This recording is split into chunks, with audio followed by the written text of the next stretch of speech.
تو شام کا ٹائم بھی قریب تھا. تو شام کے ٹائم ایک خاتون وہاں سے گزرتے جا رہی تھی، تو اور شام کا ٹائم بھی تھا، اور جا کے وہ مولوی صاحب سے بات کرنے لگی کہ ہاں جی مجھے بہت آگے مطلب جانا ہے، مجھے دیر بھی ہو رہی ہے، تو کیا میں ایک نائٹ یہاں پہ رہ سکتی ہوں؟ مطلب صبح میں سویرے نکل جاؤں گی آگے، لیکن مجھے اب آگے ڈر لگ رہا ہے، میں آج یہیں مسجد میں ہی رہوں گی. تو وہ شخص کہتا ہے کہ نہیں جی یہاں پہ بالکل الاؤڈ ایسے نہیں ہے، آپ مستورات تو آپ اپنے گھر جاؤ، یہاں پہ آپ نہیں رہ سکتے. تبھی بہت ٹائم ہونے کے بعد ادھر ادھر ہو گیا مسئلہ، تو نہیں مانا اس نے، تو پھر بھی وہ ادھر رہی.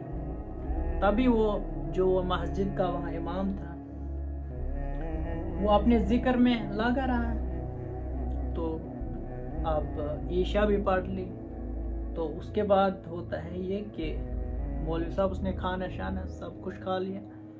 تو تبھی کچھ ٹائم کے بعد امام صاحب اور مسجد میں گئے، اور وہ وہاں پہ بیٹھ کے تلاوت قرآن کر رہے تھے. تو تبھی سے وہ خاتون آ کے اس کے سامنے میں بیٹھ گئی. تو وہ سامنے میں جب بیٹھی تو وہ بیچارہ مطلب امام صاحب تھر تھرانے لگا. اوپر سے مطلب خوبصورت بھی تھی وہ خاتون، مطلب بہت زیادہ. اور مولوی صاحب تھر تھرانے لگے، یہ کیا ہو گیا مجھے، مطلب کوئی دیکھے گا بولیں گے کیا یہ کیا کام کر رہے ہیں ادھر ایسے.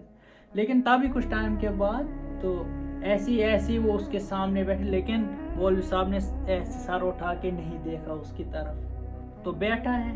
بہرحال تو وہیں سے ایک مولوی صاحب جو کام کر رہا تھا، مولوی صاحب نے ایک کام کیا، جیب سے کہیں کچھ جلانے کے لیے رکھا تھا لائٹر نکال رہا ہے، تو ایسے رکھا ہاتھ پہ اور یوں کر رہے وہ، اور بار بار یوں کر رہے، جلا رہے اس کو، اور ہاتھ اس کے پاس میں لے جاتا ہے، اس کے لائٹر کے اوپر ہاتھ رکھتا ہے، اور ادھر نہیں دیکھتا ہے ادھر ادھر خاتون میرے سامنے کچھ بیٹھی نہیں، خالی لائٹر کو جلاتا ہے.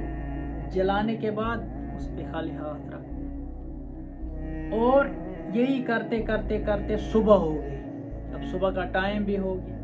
تو اس خاتون نے یہ پوچھا کہ یہ کیا معجزہ تھا، آپ جو لائٹر جلا رہے تھے اس کے اوپر انگلی رکھتے تھے اور پھر واپس لیتے تھے، اور یہ کیا صبح تک آپ یہی کرتے رہے، یہی عبادت آپ کرتے ہو ادھر مسجد؟ اس نے کہا میں یہی کر رہا تھا آج، کیونکہ وہ کہنے لگا وہ مولوی صاحب کہ میرے دل میں وسوسہ شیطان ڈال رہا تھا کہ تیرے سامنے ایک خوبصورت خاتون بیٹھی ہے، تو مطلب ادھر کوئی نہیں دیکھ رہا ہے، جا تو مطلب کوئی نہیں ہے. لیکن اس کے اندر ایمان تھا، جس کے اندر ایمان، جو مومن بندہ ہوتا ہے، وہ کبھی گناہ کا خیال بھی آئے گا نا وہ ڈرتا ہے، وہ کانپ جاتا ہے کہ یار میں یہ کام نہیں کروں گا، کیونکہ اللہ تبارک و تعالیٰ ہر ٹائم انسان کو دیکھ رہا ہوتا ہے.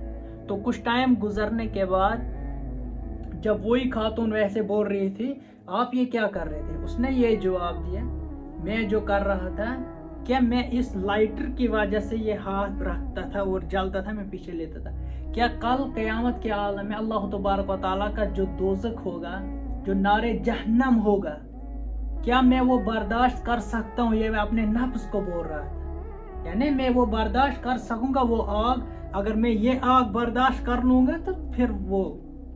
لیکن کیا ہوا، وہ جل رہا تھا. لیکن اس نے یہ کیا کہ شیطان کی وجہ سے، جب شیطان اس کو وسوسہ ڈال رہا تھا، اس نے کام کیا، اس نے لائٹر سے جلانا شروع کیا، اب تک صبح تک. سبحان اللہ، اللہ اکبر. دیکھو ایک مومن کی پہچان کیا ہے، جس کے اندر اللہ کا خوف ہوگا نا، وہ کبھی گناہ نہیں کر سکتا ہے. گناہ کرنا تو دور کی بات ہے، وہ گناہ کا تصور بھی ذہن میں نہیں لا سکتا. یہ ہوتی ہے جب اللہ تعالیٰ سے محبت ہو جائے نا، پھر یہی بلندی حاصل ہوتی ہے. پھر آخرت تو مل جائے گی انسان کو. دنیا میں کیا ہے، تھوڑا سا مزہ ہے، یہ سب آخر میں تو انسان کا ہی نقصان ہے. اسی لیے اللہ تبارک و تعالیٰ کو راضی کرے.